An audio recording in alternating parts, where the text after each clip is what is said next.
Hello, good afternoon, good evening, wherever you are, good morning.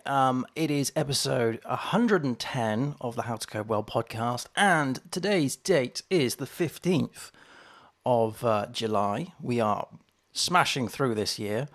And today we're talking about Microsoft, and we're talking about what if. Now, the idea was given to me by... You know, the Marvel series, the what ifs, the sort of the experiments into the realms of what if a decision was made, that kind of stuff. We're going to focus on Microsoft, and we're going to focus on what if something was to happen with Microsoft, what would happen in the developers space. And we're going to pull from a few pieces of knowledge that we're aware of at the moment in terms of what they're doing in the development world. We're just going to have some fun with it. A lot of these predictions probably won't come true. We're just going to play around with some ideas as to what if they were to do this, what if they were to do that kind of stuff. In my opinion, and this is all my opinion, okay, Microsoft is in a place at the moment where developers, regardless of what you're developing, should be very aware of what they're going to be doing in the next 5 to 10 years. Because of the previous acquisitions that they've made, because of the things that they own and now influence. And we're going to compare Microsoft to Apple. So before we get into that ride, let's do a little bit of housekeeping. So I've got a couple of things here. So next week I'm doing a social media blackout. It's between the 18th and the 25th. I won't be on Twitter. I won't be on YouTube. I won't be doing a podcast. I won't be on Rumble. I won't be on Odyssey. I am just coming off of social media for that week. I do this sort of once a year, and I chose randomly next week to do it. And I will just be back answering direct messages, answering YouTube comments in the following week. So that means in terms of the live streams, the next live stream will be on the 27th. So I'll be live streaming as normal on Twitch this Sunday, but then on the 20th, and then that's it until the 27th. Okay. So the next one is just some stuff regarding like some ideas that I've got with the How to Code Well podcast. Let's not talk about those yet. I put these down in the show notes, but maybe we'll wait until I come back, because that would give me a little bit more time to formulate those ideas, I think. So yeah, let's come off of this. This is, of course, live, right? So if anybody wants to have any suggestions, comments, or queries, then please put them down in the show notes, in the comments here in the chat, and I'll get to them. I was considering, let's not talk about that. Okay, so let's move on to the Microsoft. I have multiple titles for this. One is Microsoft for Developers, because I want this to be centered around developers. But actually, I think what we could do maybe in the future is have this as an ongoing sort of series of what ifs around and pick on various different companies in the future. This time I'm focusing on Microsoft because I'm very intrigued as to what their intentions are with all the things that they've purchased. Now I'm going to start this by saying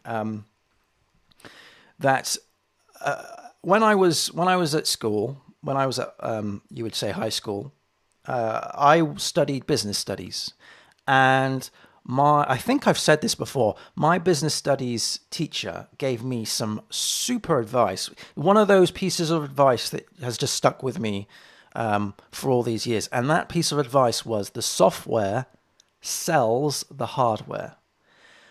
What does that mean? Well, when you play a computer game, you're playing the software. You're not playing the hardware. You don't buy a computer console because you like the look of the computer console. You buy the computer console because of the games, the software that you want to play. So, for instance, if your favorite game is on an Xbox, then you will more than likely buy an Xbox over a PlayStation or vice versa. So that's where the software is selling the hardware. This is why a lot of companies make losses on their hardware, because they know they'll it's an investment, because they're actually, that is the gateway drug, if you will, into their software. So and that's why the software in some cases is so expensive, because they know that people will purchase that software. In terms of computer games, they know that if they can get someone hooked on a particular title, and that title has maybe a set of releases, say like if it was in season 1, season 2, or a different version of that game. You can tell I'm not a gamer, right? But you're creating a fan base, and that fan base is because of the software, not of the hardware. Let's talk about Apple. So Apple has an ecosystem which is sometimes called the walled garden. Okay, so basically each time you purchase an Apple product, your garden grows. So for instance, there are many Apple accessories, and by accessories I mean the headphones, I mean the HomePod, I mean the chargers, I mean the dongles, I mean all the things that you have to plug into or connect to an actual Apple device. I see the Apple ecosystem actually less of a garden and more of a tree, in the sense that you have this massive trunk, and that trunk has a lot of thick branches hanging off of it, and those branches are, say, your iMac, your MacBook Pro, your iPad, and then from that you have little twigs, and those twigs have little leaves, and those leaves are the accessories, your AirPods, your dongles, your very expensive MacBook chargers, your 65-watt Apple chargers that I've purchased one from Apple before, and it was like £85. It was ridiculous. So those kind of things. Now, those are, in my opinion, the leaves around the branches, and on their own, they're useless. They're pretty ridiculous. I mean, why would you buy some AirPods if you don't have the branch to hang that AirPod off of? So if you don't have an iPhone, if you don't have a MacBook, an iMac, or something like that, that actually utilizes that accessory. So yes, you can use AirPods, sure, with Android, fine, but you're missing out a huge amount because it's not an Apple device, because it's not attached to an Apple device. So what I'm saying is these leaves by themselves are actually quite ridiculous and worthless, but when they're attached to the branch that is the Apple product, which then feeds into the Apple trunk, the ecosystem, if you will. And when you start adding more and more devices to this, it becomes more fulfilled and bountiful, and things start working better together. These are like little hooks, right? The little hooks that you buy one Apple device and it's okay. You buy another Apple device, and not only does that Apple device work better, but you're actually making the previous Apple device better as well by having it. So you're hooking yourself in. You are, again, creating this walled garden, and the garden would grow every time you buy a device. And it becomes increasingly difficult to move away from the Apple ecosystem. The further in you are, the more difficult it is to get out. Okay. And what I've said here in my notes is that trying to leave the garden is very difficult. When you purchase a non-Apple product, your garden gets weeds. So I was using the garden analogy there rather than the trunk thing. And those weeds are compatibility issues. So for example, I have a pair of AirPods, right? And they work incredibly well with my iPhone. They work incredibly well with my MacBook Pro. I just literally go up to them, open up the case, and I'm connected. Boom. Let's say, for example, I decided to move away from an iPhone and get an Android device. Well, the AirPods would still work with the MacBook Pro, but they would work less with the Android device because there are certain features that Android just can't hook into. So, and these features, these hooks, they are the software. They are the software. Apple has done an incredibly good job at creating this ecosystem glued together by software, because they know that software sells the hardware.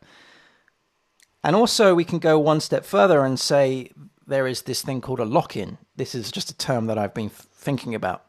So this is where you are so locked into you're so locked into the software that you never want to leave. So for example, one great example here is the suite. I forget what it's called. It's that media suite in it's not. I want to say front page. It's not front page. It's definitely not that.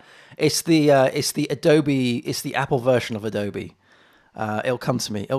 But anyway, if you're on that and you are a video editor and that's all you know, then the next computer that you're going to buy is that, because you cannot use that software on any other device apart from an Apple device.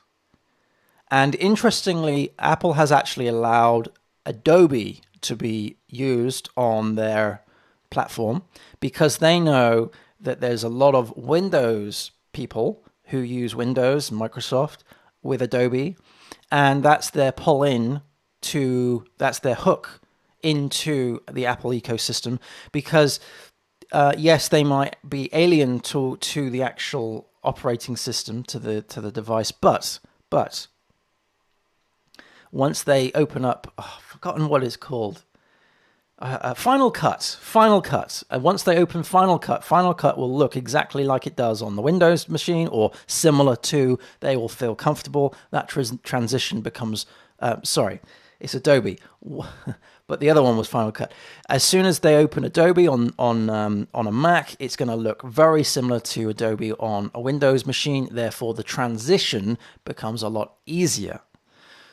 However, they don't allow you to use Final Cut on other operating systems. They know that. They've locked you in. That's the lock-in. Okay. So if you've used Final Cut for the previous 5 years, then I guarantee you're going to be using Final Cut on a Mac for the next 3 years, which means you're probably going to buy, the next device you're going to buy will be an Apple product because of that lock-in. Okay, so then I've got in my notes some examples here. So when you replace your iPhone to your Android phone, what you're doing is you're removing one of those branches from that tree, and it becomes incredibly difficult to use things such as AirDrop. I've added here, instant Bluetooth connection, iCloud storage, all of that stuff that you just simply rely on and know that it just works in the Apple ecosystem. That's why it becomes incredibly difficult to leave that Apple ecosystem. Each Apple product hooks into another Apple product, and by doing so, the Apple devices become much better. Not only the device that you've just purchased, but all of your devices gets an upgrade.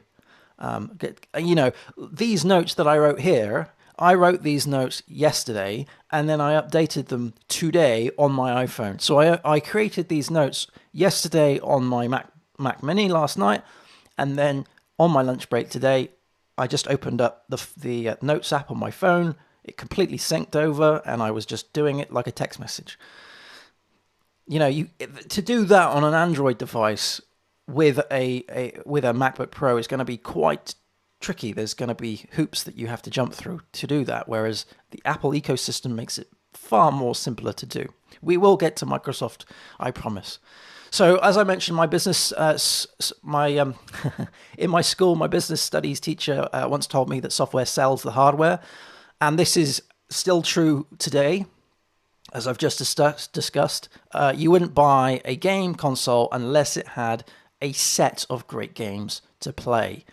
And also, going back to that lock-in thing, if they release a new, the next version of the title, if they release the next version of the title on the next iteration of the hardware of the console, then you're more likely, and you're a fan of that title, you're more likely to upgrade in that space because that title is available only on the next version. Only on the next version. They've done this before with, say, Halo.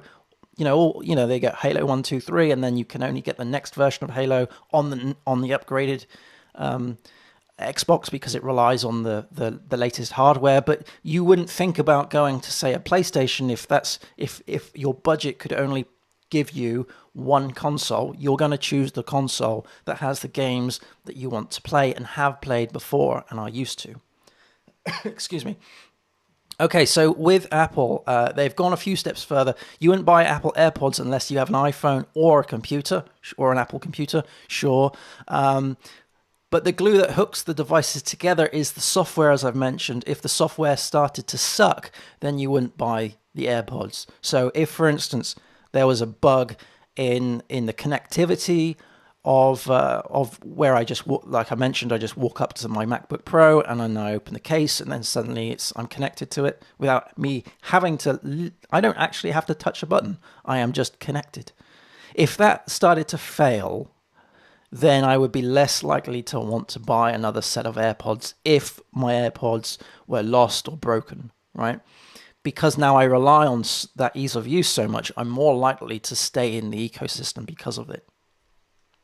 Okay, so in software engineering world, this is where we get onto the Microsoft parts. So in the software engineering world, Microsoft has made some big acquisitions and are well placed to becoming the one-stop shop for software development. Now, I know that's a massive statement, but let me just read off a couple of things of the things that they have.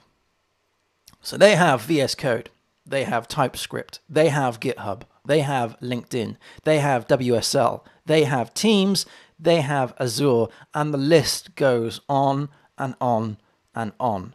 Now, all of this, what I've just said here, all this big list, is software. It's just all software, right? Obviously, VS Code, GitHub, LinkedIn, it's all software. Granted, a lot of this software is software that you can only run on the web, right? So a website being a LinkedIn. There's the LinkedIn mobile app, but if you want to actually access LinkedIn on, say, a device like a Windows laptop, you would probably go to the website rather than use a web app.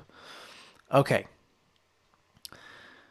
So now we're going to start talking about these what ifs, and we're going to, with the foundations of what I've just discussed about software selling the hardware and what I've just discussed about the Apple ecosystem, we're going to basically think of what Microsoft could do, knowing that Microsoft has gained a lot of space within the developer world and have, I think, turned a lot of frowns upside down in terms of their treatment of the open source community. They are now big sponsors of the open source community, and we'll get more into that in just a second. But they have a lot of tools, and a lot of tools that we all rely on, regardless of what you're developing, whether you're developing .NET or whether you're developing an iOS thing. You know, they have a lot of tools that we all rely on. Okay, so here we go. We're going to get into a bunch of what ifs. I'm just going to grab a slip of tea. Side note, so today I did a run with Murphy in the morning, and then I also did not a class as such, but I've got an exercise bike that I span the legs on. So I'm thirsty. I am thirsty. So anyway, let's get into the let's get into the what ifs. So what if VS Code was more integrated with GitHub? Okay, any new features of GitHub could be replicated in VS Code. What if Copilot was integrated into VS Code? What if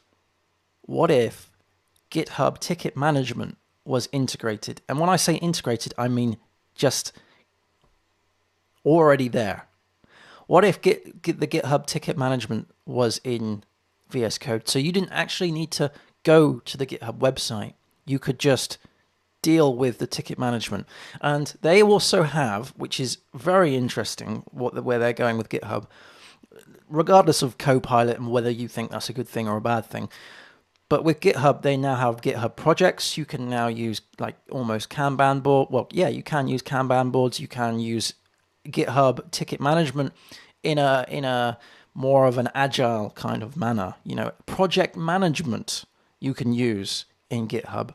That is an interesting world. And whenever I think of project management, I immediately go to Atlassian. So you've got the Jira suite. You've got Jira, Confluence, Bitbucket. What if VS Code was the driver for project for this kind of suite? What if what we're talking about here is a suite of highly integrated, connected tools that Microsoft now own? And what if you had a developer account from Microsoft? And with that developer account, you could do all sorts of these wonderful integrations that we're going to be talking about, or not so wonderful integrations, depending on where you sit. So, okay, so we've talked about Copilot being highly integrated into GitHub, into VS Code, and we've talked about ticket management, and we've talked about project management being into GitHub code.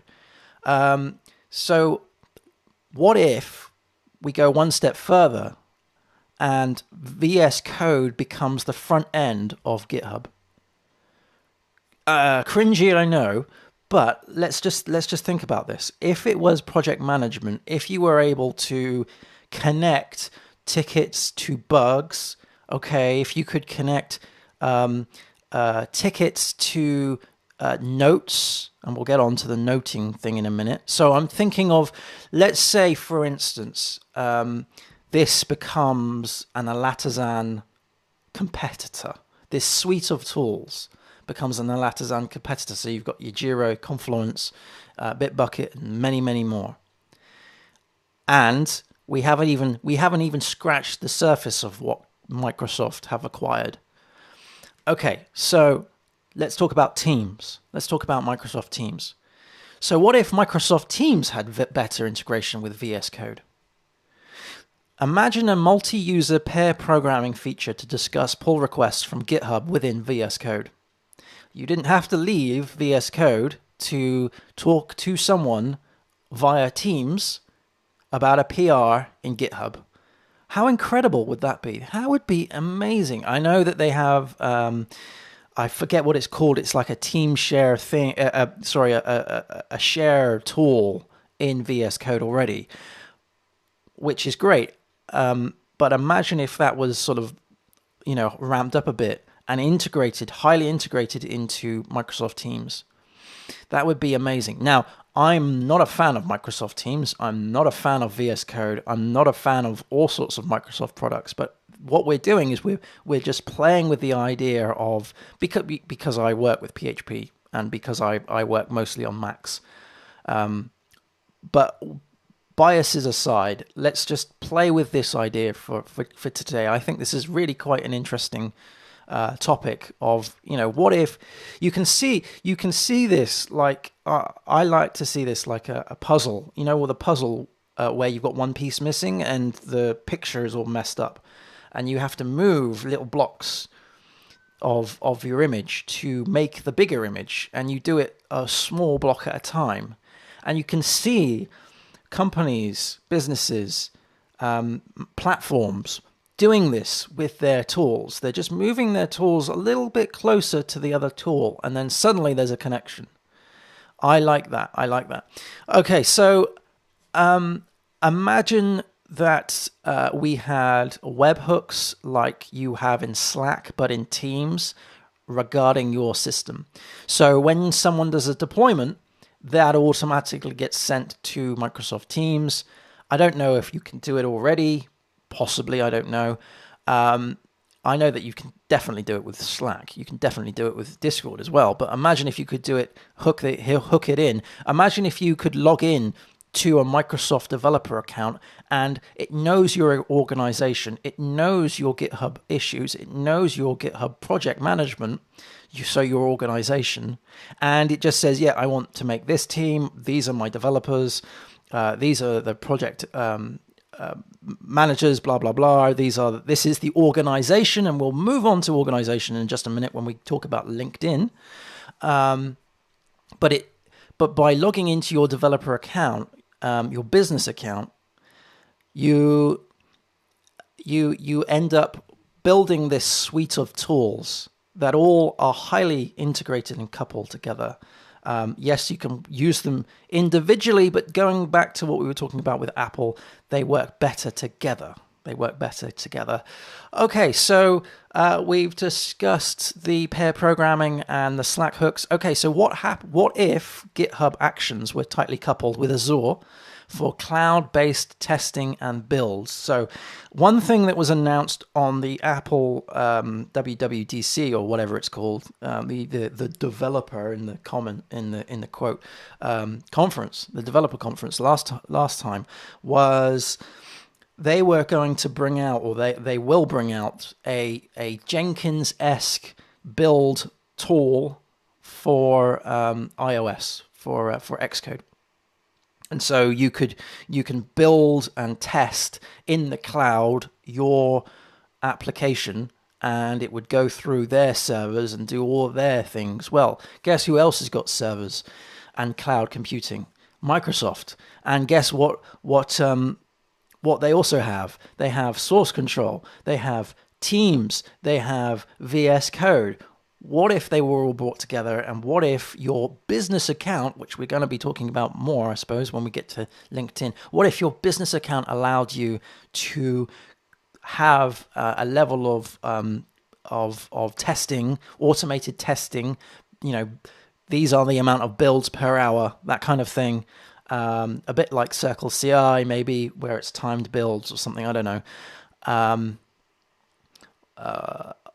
And it was highly integrated, like I mentioned, into VS Code. So it's like a one-click deployment that would run into your GitHub Actions. So that would run a GitHub Actions pipeline, a workflow. And then, as I mentioned, it would be tightly coupled to Microsoft Teams. And therefore, your team would be aware of the state of the build. Sounds reasonable, I think. Okay, so imagine triggering this via a GitHub action within VS Code and seeing the pipeline. So Jenkins, if you haven't used Jenkins before, there's this great plugin. I'm trying to remember what the name is. I think it's Blue Ocean, and it shows you a lovely pipeline. In fact, GitHub Actions shows you a lovely pipeline. Imagine if you could see that within VS Code. Now, I know I'm picking on VS Code a lot, but guess what VS Code is compared to GitHub? VS Code is an application that you run on hardware. It's not in a browser. It's not a browser. It's not a website. It's not a website. It's an Electron app. And as I mentioned, the software sells the hardware. You see where I'm going with this? Okay, so the next thing. Yes. So imagine if your VS Code. Imagine if VS Code was essentially the front end of Microsoft's Jenkins. That would be awesome, wouldn't it? That would be awesome. Okay, what if you could post GitHub open source contributions to LinkedIn, and imagine if this was gamified. Now, this is a bit of a cringy one, but this is bringing in LinkedIn into the mix here. So this is, with GitHub, where you can create in your profile, you can gain badges of honor if you're a developer and you contribute to certain things, or you do certain challenges or whatever. Imagine if they were integrated into LinkedIn. So imagine your LinkedIn profile could read your GitHub profile and let everybody know on Microsoft's social network what kind of software you're working on and how many commits you've done. Share to LinkedIn, that kind of stuff. That would be so cool. If your LinkedIn account could basically be your real-time software development career story. That would be awesome. That would be amazing, I think. And you would do badges. You would have badges that you've contributed to the documentation of this huge project. So this is a badge. Well done. Share it to LinkedIn. Okay, so talking about LinkedIn, what if LinkedIn had features such as sort of like a forum where you could talk about a specific, I know that they've got LinkedIn groups, but some form of like mailing list, shall we say? Yeah, let's call it a mailing list. Every project has a mailing list. What if LinkedIn was to create a mailing list feature to allow projects from GitHub developed on VS Code to be hooked in? And then what you would do is, if you have contributed to an open source project and you did so through your Microsoft developer account, again, this is all fictitious, this is all just coming out of my brain. What if LinkedIn was aware of those contributions to that particular project and then asked you if you wanted to be part of the LinkedIn mailing list for that particular project? Oh, now we're talking about some really interesting integration here. I think that would be an interesting world. I think that would be a very interesting world. So that would move people away from emails, and you would have to use LinkedIn to get notified on certain things in terms of the mailing list of an open source thing. And LinkedIn would, via GitHub, know what you're contributing to, and therefore would offer you the groups or the mailing lists to connect to. Interesting. Okay, so let's talk about LinkedIn a little bit more. What if LinkedIn became the medium for developers? So LinkedIn became the blog space for developers. So whenever you search for something, if you get a Medium post, normally what happens is it gives you a counter to say that because you haven't signed up for it, you can only read X amount of articles and all of that stuff, and there was a big hoo-ha about that. But that's an interesting business model, and one that Microsoft could do with LinkedIn, to have a sort of a LinkedIn Pro account, and that could be hooked into this fictitious developer Microsoft account that we've been talking about. Like if you're not a Microsoft developer, then you can only read a couple of LinkedIn stroke Medium posts per month. But if you are a Microsoft developer, then you could actually read the whole lot. I think that would be an interesting world too. Probably, I say interesting, it would be a pain in the ass, because there would be a lot of these blog posts that you, as a non-Microsoft dev, you wouldn't find, you wouldn't be able to read. That would be very annoying. But interesting nonetheless. We're just playing with some ideas.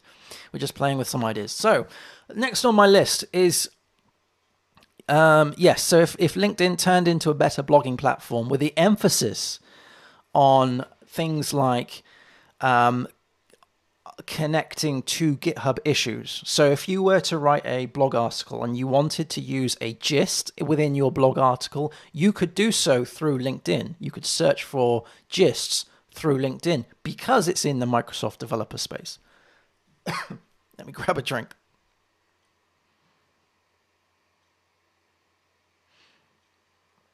I've added the Jenkins tool here twice. So what if Microsoft built a cloud-based Jenkins tool specifically for Microsoft users and hooked that into VS Code? We've mentioned that before. Okay, the next one then is, what if, this one's a biggie. What if Microsoft, because, okay, maybe I won't do that until the end. So, okay, I've got two more. We'll do this one first. What if Microsoft had a developer account like Apple? So I've mentioned developer accounts for Microsoft. And Apple has one. Apple has one.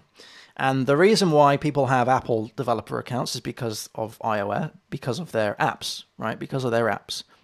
They go through, and we're told that because of our developer accounts, we're able to use their App Store and all of that. Again, that is software.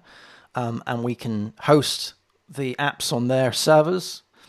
And we're told that in the future that we can use their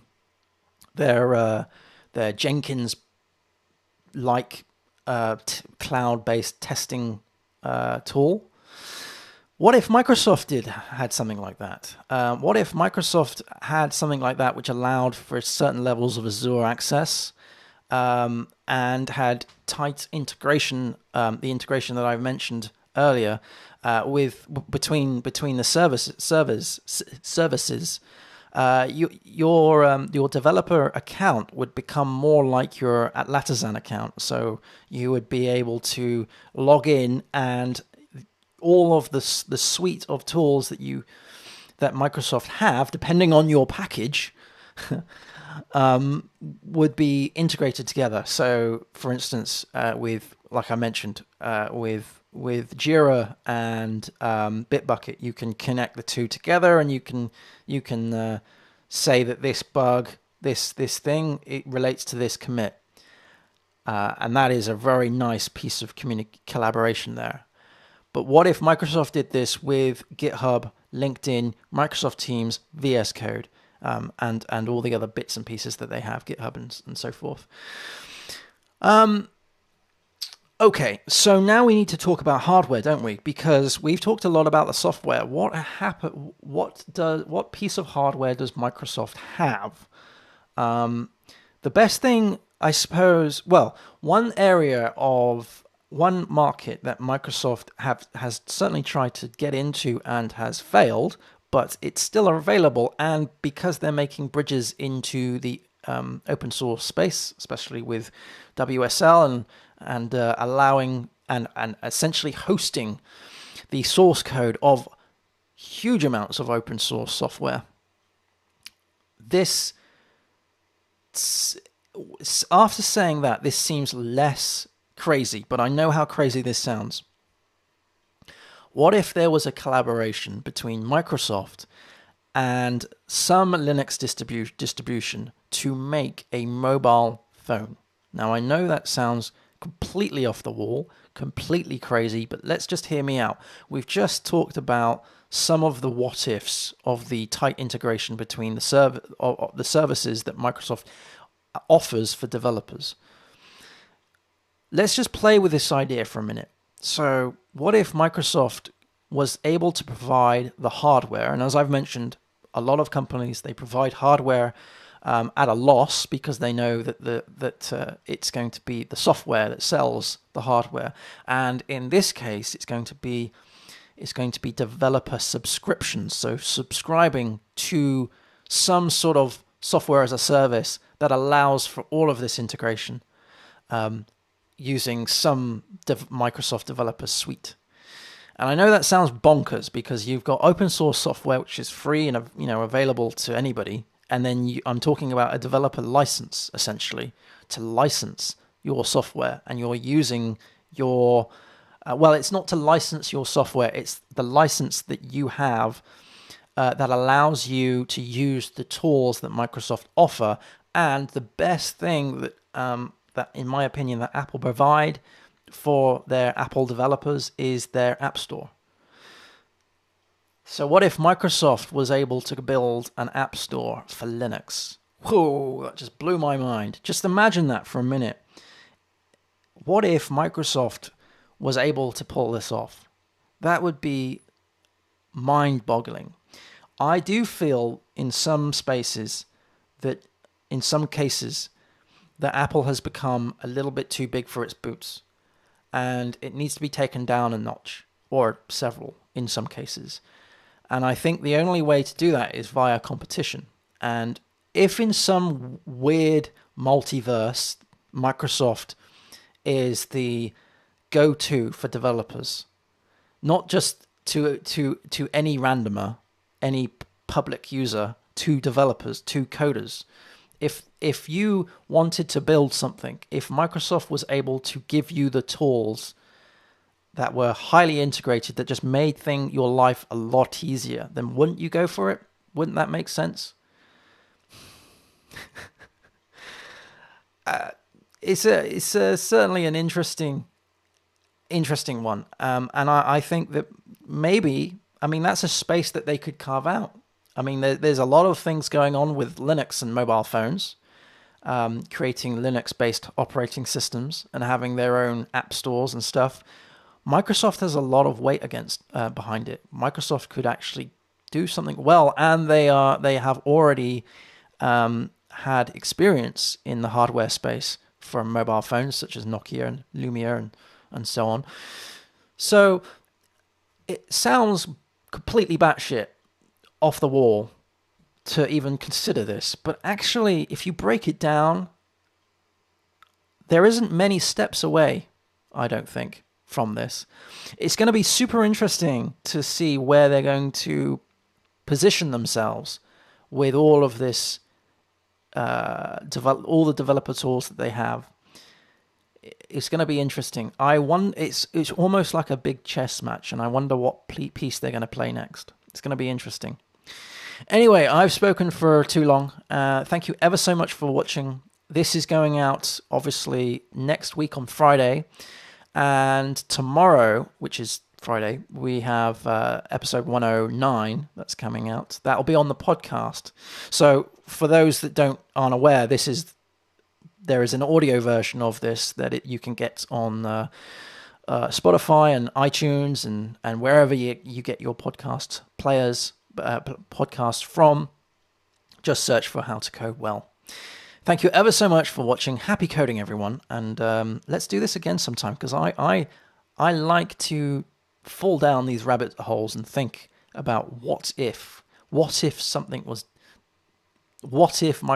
bought another thing? What does that mean? And where are they going to go with it? Interesting. Thank you ever so much for watching. Happy coding, everyone. Take care and have a great